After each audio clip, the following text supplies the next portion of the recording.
एक आईएएस की नौकरी का सफर कहां से शुरू होता है और कहां तक चलता है? जब वो रिटायर होता है तो उसका ओहदा कैसा होता है? कितनी सैलरी, कितनी पावर होती है?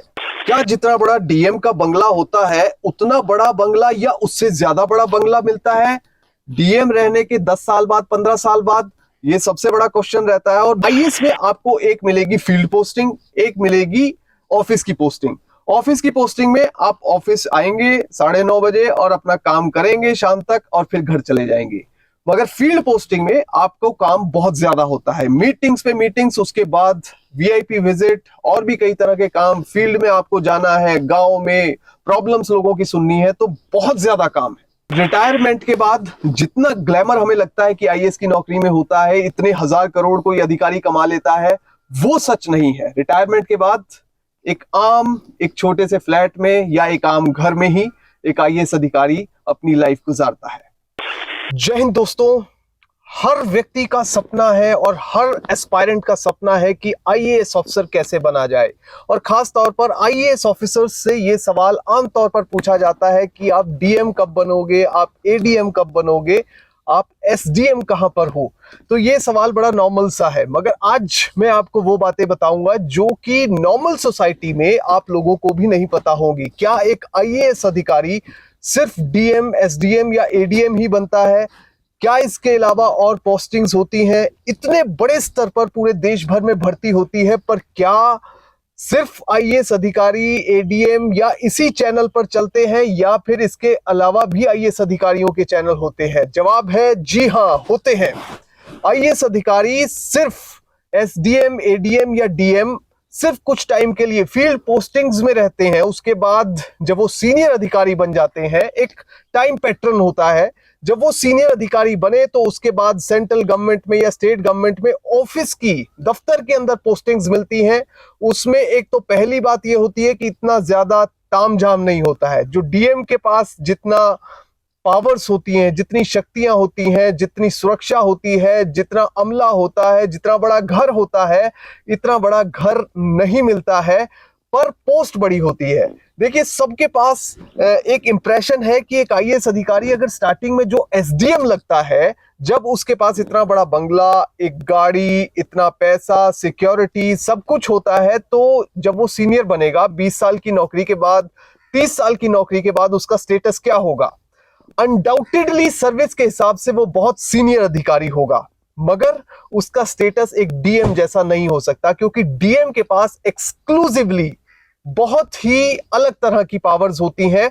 जो व्यक्ति डीएम रह लिया, ये भी पॉसिबल है कि डीएम रहने के 10 साल बाद अगर वो किसी और पोस्टिंग में है तो वो ना तो उसके पास पावर्स होंगी, ना ही इतना बड़ा बंगला होगा और ना ही इतनी सिक्योरिटी होगी। ये सब आज हम डिस्कस करेंगे।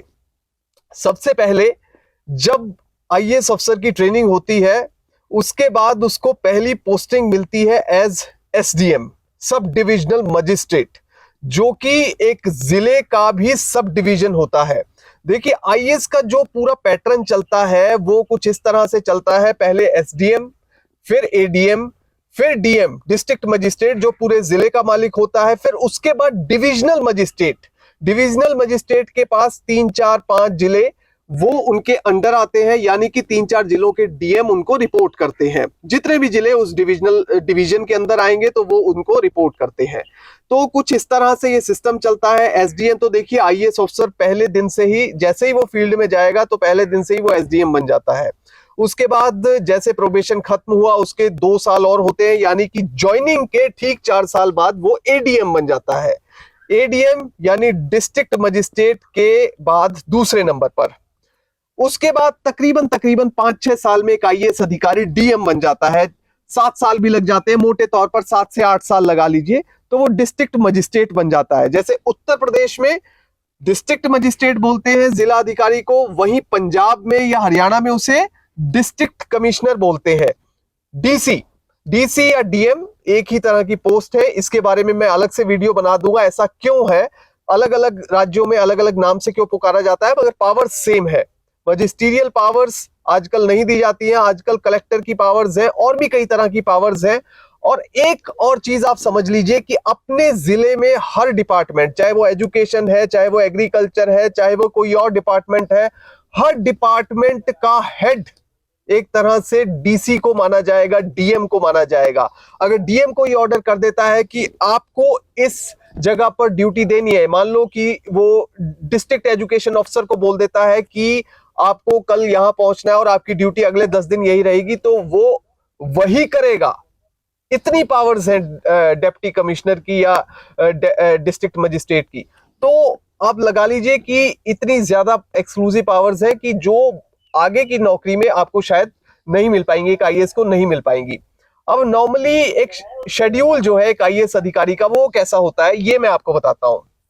देखिए, जब आप फील्ड पोस्टिंग में गए, दो तरह की आईएएस की पोस्टिंग्स होती हैं, एक फील्ड पोस्टिंग और एक ऑफिस की posting. Field posting SDM, ADM और डीएम, ये पोस्टिंग फील्ड की है। वहीं ऑफिस की जो पोस्टिंग्स होती हैं वो अलग तरह की होती है, वहां पर हायरार्की भी अलग तरह की होती है। जैसे आप अंडर सेक्रेटरी बने, deputy secretary, joint secretary, special secretary, तो ये इस तरह की पोस्ट होती है, ये मैं आगे जिक्र करूंगा।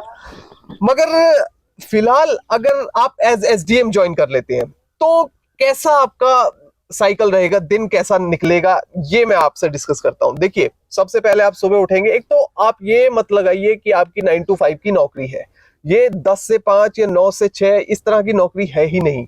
ये नौकरी है 24 घंटे की। आप रात के 1 बजे तक भी काम कर रहे हो सकते हैं, ये बिल्कुल सही बात है।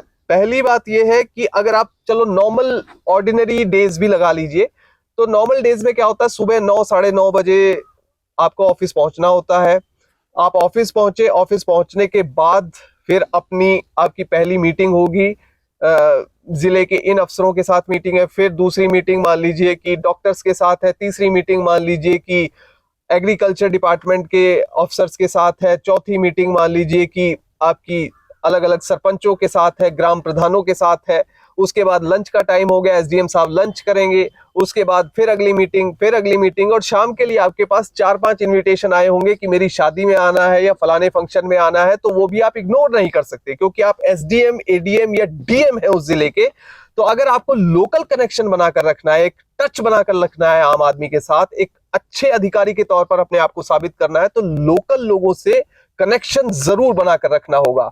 तो आपको वो भी सब करना पड़ता है। तो लाइफ ऐसी होती है कि आपको बंगलो भी मिलता है, बड़ा बंगला, गाड़ी, पैसा, सिक्योरिटी, सब कुछ मिलता है, मगर वो एंजॉय एक आईएएस अधिकारी नहीं, उसकी फैमिली करती है, उसके बच्चे करते हैं, उसकी पत्नी करती है, और वो पूरे दिन काम में बिजी रहता है। तो ये तो हो गया आपका शेड्यूल। दूसरा, अब करियर में आगे, जैसे मैंने आपको पहले ही बताया, अगर आप सीनियर होंगे तो इतना ज्यादा जो है डीएम जैसी जो भी पावर्स होती हैं वो आपको करियर में आगे नहीं मिलेंगी। हालांकि हायरार्की में डीएम से बहुत ऊपर चले जाएंगे आप सेक्रेटरी गवर्नमेंट ऑफ इंडिया अगर बन जाए तो भारत सरकार के एक मंत्रालय को चला रहे हैं। अगर एग्रीकल्चर सेक्रेटरी की बात करें तो देश की कृषि नीतियों को एक तरह से एग्रीकल्चर का सेक्रेटरी ही चलाता है। तो आप समझ लीजिए कितनी सीनियर पोस्ट है। तो अब हम ऑफिस पोस्टिंग की बात करते हैं। मैंने फील्ड पोस्टिंग के बारे में आपको बता दिया। अब ऑफिस में किस तरह की पोस्टिंग होती है। ऑफिस में अगर तो आप स्टेट में आप पोस्टेड हैं, ठीक है, तो स्टेट में क्या होगा, आपको किसी भी डिपार्टमेंट का अंडर सेक्रेटरी लगा दिया जाएगा अगर आप नए नए आईएएस ऑफिसर हैं। उसके बाद आपकी प्रमोशन होगी, आपको डिप्टी सेक्रेटरी लगा दिया जाएगा। उसके बाद जॉइंट सेक्रेटरी लगा दिया जाएगा। उसके बाद स्पेशल सेक्रेटरी, या फिर उसी पोस्ट को अलग कुछ और डिपार्टमेंट्स में डायरेक्टर भी बोल देते हैं, कुछ डिपार्टमेंट्स में स्पेशल सेक्रेटरी बोल देते हैं। उसके बाद आप सेक्रेटरी बनेंगे या फिर कमिश्नर। कुछ डिपार्टमेंट्स में उसी पोस्ट को सेक्रेटरी बोलते हैं, कुछ डिपार्टमेंट्स में कमिश्नर बोल देते हैं। इसी तरह से फिर आप प्रिंसिपल सेक्रेटरी बनेंगे, जो कि एक डिपार्टमेंट का सबसे सीनियर अधिकारी होता है, जो कि चीफ सेक्रेटरी को रिपोर्ट करता है। यानी कि जितने भी डिपार्टमेंट्स हैं स्टेट में, वो उन सबके प्रिंसिपल सेक्रेटरी चीफ सेक्रेटरी को रिपोर्ट करते हैं। चीफ सेक्रेटरी एक होता है और वो सीनियर मोस्ट आईएएस ऑफिसर होता है। स्टेट में सबसे सीनियर मोस्ट आईएएस ऑफिसर होगा चीफ सेक्रेटरी, उसके हाथ में कमांड होगी। उसको सभी डिपार्टमेंट्स के हेड जो कि प्रिंसिपल सेक्रेटरी हैं वो बताएंगे, सर आज ये हुआ, सर ये हुआ, सर वो हुआ, हमारी ये प्रोग्रेस है, हम ये डेवलपमेंट कर रहे हैं, हम ये कर रहे हैं, ये नहीं हुआ, ऐसी प्रॉब्लम्स आ रही हैं, ये चैलेंजेस हैं। तो ये सब डिस्कस करते हैं और अपनी सारी रिपोर्ट्स जो है वो चीफ सेक्रेटरी को देते हैं। अब अगर आईएएस अफसर सेंट्रल गवर्नमेंट में चले जाते हैं, यूनियन गवर्नमेंट ऑफ इंडिया में डेपुटेशन पे चले जाते हैं, तो उन्हें कैसी पोस्टिंग्स मिलती हैं। देखिए, एक लोगों के मन में जो इंप्रेशन है ना कि आईएएस बनते ही लाल बत्ती मिल जाएगी, गनमैन मिल जाएंगे, ऐसा हो जाएगा वैसा हो जाएगा। कई पोस्टिंग्स ऐसी हैं जहां पर आप सीनियर होकर भी अपनी गाड़ी से ऑफिस जाएंगे, अपनी गाड़ी से घर आएंगे, और ऐसा है। और मैंने कई अधिकारी ऐसे देखे हैं जो एसएसपी रहने के बाद या डीएम रहने के बाद अपनी गाड़ी खुद चलाकर ऑफिस जाते थे और खुद आते थे। ऐसा आपको यकीन नहीं आएगा क्योंकि आपने नहीं देखा, आप लाइमलाइट की चीजें देखते हैं मगर असल जीवन में क्या होता है वो नहीं देखते हैं। देखिए, यूनियन गवर्नमेंट में, गवर्नमेंट ऑफ इंडिया में जो जॉइंट सेक्रेटरी की पोस्ट है या उससे अबव, उन पोस्ट पर गाड़ी पोस्ट के साथ अटैच होती है, यानी कि उस रैंक का अफसर वो गाड़ी इस्तेमाल कर सकता है हर समय। मगर उससे नीचे रैंक के जितने अधिकारी हैं उनको गाड़ी नहीं मिलती है, तो उन्हें अपने दफ्तर जो है वो अपने गाड़ी से जाना पड़ता है, या फिर कुछ जगह एक अरेंजमेंट ऐसा किया गया है कि 4-5 अधिकारियों के लिए मिलकर एक कार पूलिंग सिस्टम बनाया गया है।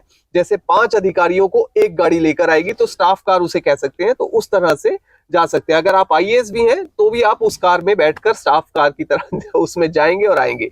या आप में से कई लोगों को सुनकर बड़ा अजीब लग रहा होगा कि एक आईएएस जो डीएम है उसको इतनी पावर्स होती हैं, ऐसा नहीं होता है। देखिए, आप एक अधिकारी हैं, आप एक कर्मचारी हैं सरकार के, तो आपको उसी दायरे में रहना पड़ेगा जिस दायरे में सरकार आपको रखना चाहती है। दूसरा, अब पोस्ट की बात करते हैं कि जो मैं आपको बता दूं कि गवर्नमेंट ऑफ इंडिया में किस तरह की पोस्ट होती है। सबसे पहले अगर आप सीधे ही आईएएस बनते ही गवर्नमेंट ऑफ इंडिया में काम करने जाते हैं तो आप पहले असिस्टेंट सेक्रेटरी बनेंगे, उसके बाद अंडर सेक्रेटरी, उसके बाद डिप्टी सेक्रेटरी, उसके बाद अगली पोस्ट होती है डायरेक्टर, और उसके बाद जैसे डायरेक्टर के बाद जॉइंट सेक्रेटरी। ठीक है, जॉइंट सेक्रेटरी एक महत्वपूर्ण पोस्ट होती है गवर्नमेंट ऑफ इंडिया की मंत्रालय में, क्योंकि ट्रांसफर पोस्टिंग्स जो है कई अधिकारियों की जॉइंट सेक्रेटरी के हाथ में होती है। और उसके बाद एडिशनल सेक्रेटरी, और उसके बाद कैबिनेट सेक्रेटरी। एडिशनल सेक्रेटरी के बाद सेक्रेटरी, सेक्रेटरी यानी कि उस मंत्रालय का हेड, सबसे बड़ा सीनियर आईएएस अधिकारी उस मंत्रालय में सेक्रेटरी ही है। और उसके बाद कैबिनेट सेक्रेटरी। सभी भारत सरकार के सभी मंत्रालयों के सेक्रेटरी वो कैबिनेट सेक्रेटरी को रिपोर्ट करते हैं। तो ये सारा सिस्टम जो है वो गवर्नमेंट ऑफ इंडिया में चलता है। आईएएस की जो हायरार्की है वो कुछ इस तरह से चलती है। अब सबसे बड़ी बात यह है, मैंने आपको 4-5 रैंक गिनाए, असिस्टेंट सेक्रेटरी जो नीचे से शुरू होते हैं, फिर अंडर सेक्रेटरी, फिर डिप्टी सेक्रेटरी और फिर डायरेक्टर। ये 4-5 रैंक तक गाड़ी के एंटाइटलमेंट नहीं है गवर्नमेंट ऑफ इंडिया में। अगर कोई आईएएस भी जाता है तो वो एक्सक्लूसिवली अपने गाड़ी को इस तरह से इस्तेमाल नहीं कर सकता जिस तरह से डीएम रहते हुए एक आईएएस अधिकारी स्टेट में कर लेता है। तो स्टेट में अधिक पावर्स दी गई हैं, ये इसमें कोई दो राय नहीं है। वहीं इसके बाद चैलेंजेस आपकी सर्विसेज में बहुत ज्यादा आते हैं। आईएएस की सर्विस में चैलेंज बहुत ज्यादा है, और आप हर रोज, एक तो आप सीएम ऑफिस में आपकी रोज एक बार तो बात हो ही जाएगी कि क्या चल रहा है, कैसे चल रहा है, कोई बड़ी प्रॉब्लम हो गई तो रोज ही होगी। दूसरा, अगर आप किसी टूरिस्ट डेस्टिनेशन पर पोस्टेड है या कोई इंपॉर्टेंट जिला है जहां पर ज्यादा फ्रीक्वेंट विजिट्स होते हैं वीवीआईपीज के, जैसे प्राइम मिनिस्टर आ रहे हैं, राष्ट्रपति आ रहे हैं, उपराष्ट्रपति आ रहे हैं, चीफ मिनिस्टर आ रहे हैं, स्टेट के और मिनिस्टर्स आ रहे हैं, तो आपको हर टाइम अलर्ट पे रहना है। आप 9 to 5 की जॉब नहीं कर रहे हैं, आप 24 घंटे की जॉब कर रहे हैं। रात को 11 बजे भी पता है आप सीएम साहब के साथ मौजूद हैं। अब दरअसल ड्यूटीज कैसे लगती हैं? देखिए, मीटिंग्स डीएम की उसी तरह होती है। सुबह 9 बजे, 9:30 बजे, 10 बजे मीटिंग का सिलसिला शुरू हो जाता है। आपको एक साथ में पीए मिला होता है, उसके पास डायरी मेंटेन होती है। पीए पूरा एक लिस्ट बना के रखता है कि आज का शेड्यूल डीएम साहब का ये है, 10 से 11 ये है, 11 से 12 ये है, 12 से 1 ये है। अब अचानक पता लगा कि प्रधानमंत्री कल को पहुंच रहे हैं जिले में, तो सारी मीटिंग्स कैंसिल। अब डीएम साहब बिजी हो जाएंगे पीएम साहब के साथ, प्राइम मिनिस्टर ऑफ इंडिया के साथ। तो एक चीज समझ लीजिए, जब वीवीआईपी आते हैं तो DM as a nodal officer हर वीवीआईपी के साथ तैनात होता है। जो डिस्ट्रिक्ट जिले का सबसे सीनियर अधिकारी है वो नोडल ऑफिसर के तौर पर प्राइम मिनिस्टर के साथ भी होगा। वो राष्ट्रपति, उपराष्ट्रपति, चीफ मिनिस्टर, हर संवैधानिक पद पर ज्यादातर जितने भी बड़े लोग हैं उनके साथ वो तैनात होगा। ऐसे ही पुलिस कमिश्नर भी होता है, उसके बारे में मैं अलग वीडियो बना चुका हूं और आगे भी विस्तार से मैं बनाता रहूंगा। तो ये कुछ इस तरह का साइकिल होता है। अच्छा, जहां तक सैलरी की बात है, कई लोग सैलरी पूछते हैं कि कितनी सैलरी होती है। देखिए 5400 ग्रेड पे पर आप भर्ती होते हैं, उसके बाद 4-4 साल में ये बढ़ती रहती है, फिर 6600, फिर उसके बाद अगला ग्रेड लग जाएगा। देखिए सैलरी अगर आप एक गरीब परिवार से लगाएं, देखिए आईएएस में एक गरीब तबके के लोग बहुत जाते हैं, ऐसी बात नहीं है। हम सोचते हैं गांव देहात के लोग बहुत कम जाते हैं, नहीं, गांव देहात के लोग बहुत जाते हैं, तो उनके हिसाब से तो सैलरी ठीक है। मगर अगर आप वैसे लेविश लाइफस्टाइल देखें कि 5 या 10 लाख रुपए महीने की सैलरी है, तो उस तरह की नहीं है। आपको एक अच्छा बंगलो मिलेगा, बंगला, जिसकी अगर बाजार कीमत देखें तो आप 20-25 लाख रुपए तो उसका रेंट ही होगा। ठीक है, इतनी ज्यादा कीमत अगर आप शहर में लगाएं तो इतनी ज्यादा कीमत होती है। इतना बड़ा बंगला मिलता है, फिर इतने घर में काम करने वाले लोग मिलते हैं, फिर साथ में सिक्योरिटी, फिर इतना अमला, एक गाड़ी नहीं 6 गाड़ी, डीएम जितनी चाहे वो उसके डिस्पोजल पर होती हैं गाड़ियां। तो जितनी आपको सुविधाएं मिलती हैं उनकी कोई कीमत नहीं, कीमत आंकी ही नहीं जा सकती। इतनी पावर, एक्सक्लूसिव पावर आपको मिलती है। तो ये कुछ आईएएस की लाइफ ऐसी रहती है। अच्छा, रिटायरमेंट के बाद क्या होता है, देखिए मैंने कई आईएएस अधिकारी देखे हैं, बहुत ईमानदारी से उन्होंने नौकरी की और बहुत ही नाम भी कमाया, बहुत गुडविल बनाकर गए आईएएस में, कैडर में। और मैं आपको बताऊं कि रिटायरमेंट के बाद वो एक छोटे से फ्लैट में अपना जीवन उन्होंने व्यतीत किया। कई लोग ये इंप्रेशन बनाकर रखते हैं कि आईएएस के पास पता नहीं कहां से पैसा आता है, कितना क्या करते होंगे, कितने हजार करोड़ कमा लेते हैं। ऐसा कुछ नहीं होता। आप एक सैलरी पर अपना जीवन व्यतीत करते हैं। अगर आप सही तरीके से, ईमानदारी से अपना नौकरी कर रहे हैं तो आपके पास नौकरी के आखिर में एक अच्छा फ्लैट या एक घर होगा जिसमें आप रहेंगे। इससे ज्यादा कुछ नहीं होगा।